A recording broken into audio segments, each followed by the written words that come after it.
पुरी जिले में स्वतंत्र सघन संशोधन बा एसआईआर कार्य आरंभ हो जाइछि।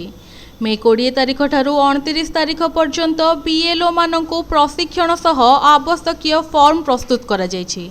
इतिमध्यरे विभिन्न राजनैतिक दलर प्रतिनिधि मानक सह जिलापाल तथा जिला निर्वाचन अधिकारी दिव्यज्योति परिडा आलोचना बैठक माध्यम एसआईआर कार्यक्रम संपर्क में विशद सूचना प्रदान सह प्रत्येक बूथ मानकरे बूथ स्तरीय एजेंट नियोजन करने को अनुरोध करिसेंति।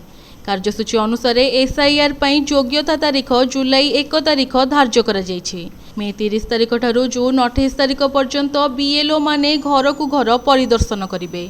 28 जून सुधा मतदान केन्द्र गुड़िकर युक्तिसंगत पुनर्विन्यास कराजिबो। जुलाई 5 तारिख रे खसड़ा भोटर तालिका प्रकाश कराजिबो। दाबी और आपत्ति दाखल समय सीमा जुलाई 5 रु अगस्ट 8 तारिख पर्यंत धार्य करा जाइछि। जुलाई 5 रु सेप्टेम्बर 2 तारिख पर्यंत नोटिस पर्याय दाबी और आपत्तिर निष्पत्ति ग्रहण कराजिबो। सेप्टेम्बर 6 तारिख रे चूड़ांत भोटर तालिका प्रकाशन कराजिबो बोली निर्वाचन कमिशन कार्यसूची प्रस्तुत करिसेंति। एही जातीय कार्यक्रम रे समस्तक सहयोग जिला प्रशासन कामना करिसेंति।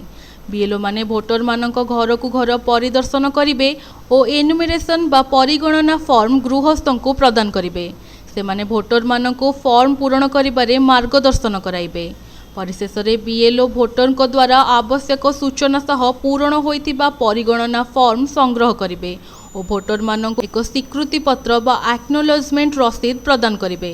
ए समस्त कार्य रे भोटर माने सहयोग करिबाकू जिलापाल अनुरोध करिसेंति।